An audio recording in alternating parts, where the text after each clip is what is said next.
Olá, meu nome é Ricardo Guimarães, eu sou casado com a Lili há 44 anos, tenho 4 filhos, 3 netos, alguns adolescentes, trabalho para grandes empresas, vivendo esse mundo maluco, e eu vou aqui contar para vocês o que a gente está compreendendo sobre o mundo, para talvez ajudar você a tomar boas decisões a respeito da educação que você dá para seus filhos, para sua carreira, trabalho, enfim, com relação ao futuro de todos nós. Olha isso aqui.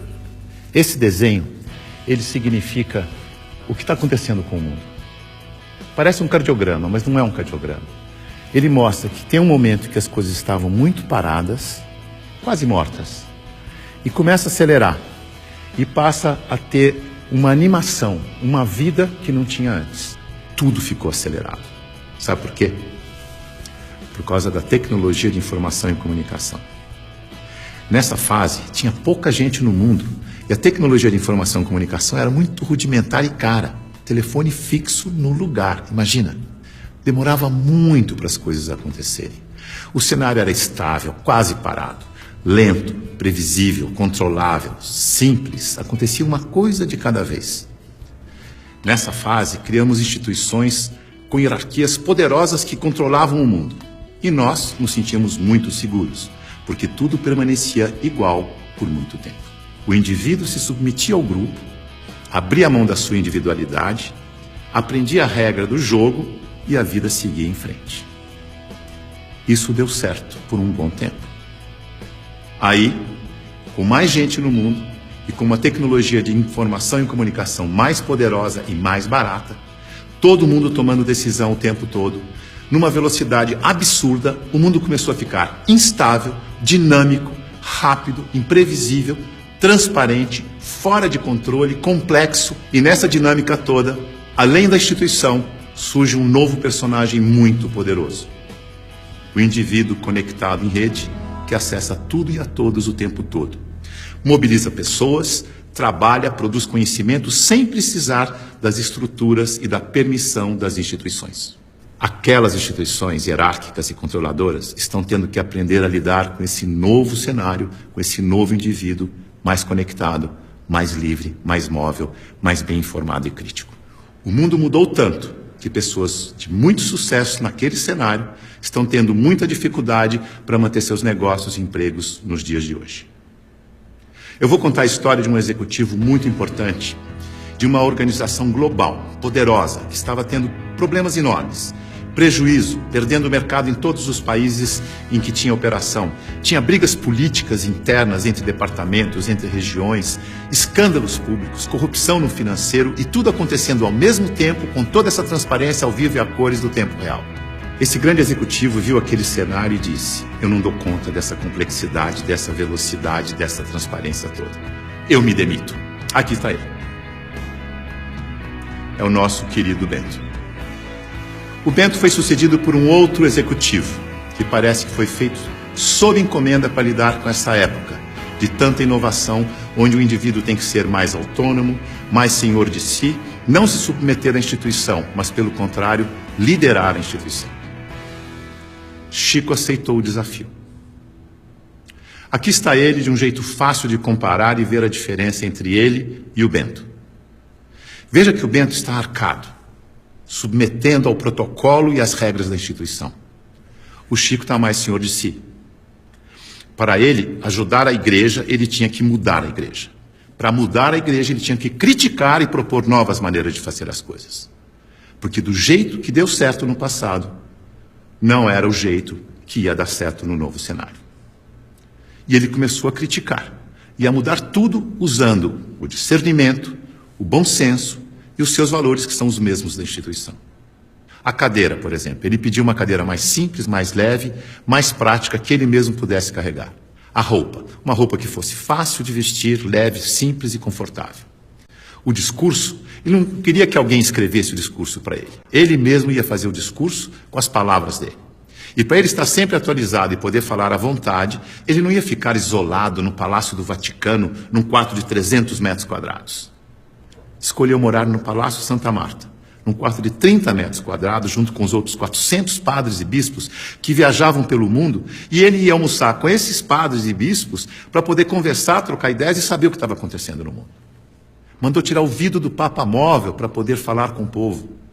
Mudou a política de investimentos do Vaticano para ficar de acordo com as crenças da Igreja. Isto é, investir em empresas que prezam os valores cristãos, porque se a política de investimento não estiver de acordo com as crenças da Igreja, como é que ele ia ter credibilidade quando ele fosse vender a fé da sua Igreja? Veja que ele está colocando em prática o seu discernimento para mudar tudo na instituição, da cadeira aos investimentos. Ele busca simplicidade, praticidade, economia, agilidade, leveza e consistência. O Chico é um bom exemplo de sucesso neste novo cenário. A mudança é tão grande que os historiadores dizem que está terminando a sociedade industrial e está começando a sociedade do conhecimento, a sociedade em rede, a sociedade do indivíduo conectado em rede. É uma época de transição e nós estamos aqui, exatamente no meio dessa transição. Veja o que está acontecendo. Neste ambiente estático, estável, a boa empresa funcionava como um relógio, uma engrenagem sem vida, isolada do ambiente, tic-tac, tic-tac, tic-tac, onde o empregado era uma peça da engrenagem. O futuro era igual ao passado. Na medida em que o ambiente foi ficando mais mutante, mais veloz, novidade a toda hora, imprevisível, a empresa tem que se atualizar, aprender e evoluir o tempo todo para não desaparecer. Não é mais conservar, mas é adaptar-se, aprender, evoluir. Não pode ser um relógio que se repete eternamente igual, mas um sistema vivo, aberto, interativo, que aprende e evolui sem parar. E as pessoas não podem ser peças de engrenagem que se repetem sem pensar. Tem que ser células vivas, sensíveis, críticas, interativas, que trocam ideias, sugerem soluções, como o Chico. A boa notícia é que a gente sabe gerenciar muito bem os sistemas vivos. Sabe por quê? Porque nós somos sistemas vivos. Somos feitos de sistemas. Sistema respiratório, sistema endócrino, sistema ósseo, sistema digestivo. Sistema é um conjunto de elementos que trabalham de forma interdependente com um propósito comum. Como o nosso corpo. O ponto mais importante para a saúde do nosso corpo é a interdependência. Veja no seu próprio corpo. Nossos órgãos trabalham de forma interdependente, sempre em busca do equilíbrio do corpo. Esse é o propósito. Se um órgão declara independência, e isso se chama câncer, o corpo entra em colapso. A integração entre os órgãos desaparece. A energia do corpo se esvai, não consegue mais interagir com o ambiente, nem reagir aos estímulos. Como sistema aberto, ele vai sucumbir ao cenário. Então, se você quer trabalhar numa empresa de sucesso neste cenário, ajude a funcionar como um sistema vivo aberto. Você sabe, porque você é um sistema vivo aberto. Mas aqui vão algumas dicas para ajudar. Use o seu discernimento, seu bom senso e intuição. Confie em você. Promova a integração e a interação, onde você estiver. Seja sensível a informações relevantes para aperfeiçoar seu trabalho e a empresa. E o mais importante de tudo, reconheça que a realidade é interdependente. E por isso precisa da participação de cada um e de todos para resolver os seus problemas. Lembre-se, a boa gestão da interdependência garante a boa saúde do seu corpo e da corporação. Mais uma dica, não deixe as pessoas confundirem autonomia com independência. Autonomia significa que você tem consciência de que faz parte de um todo maior e por isso você pode falar pelo todo. Por isso pode ocupar cargos de responsabilidade na hierarquia. Independência é quando você não se reconhece como parte do todo e olha só para a sua parte, colocando o todo do sistema em risco de colapso. Independência ou morte deu certo no século passado. Neste século, o certo é interdependência ou morte. Veja a evolução das relações na empresa e no mercado. No começo, a hierarquia era absoluta. Poucos mandavam e todos obedeciam como crianças obedientes. Não tinha concorrente, mas precisava de canal para vender.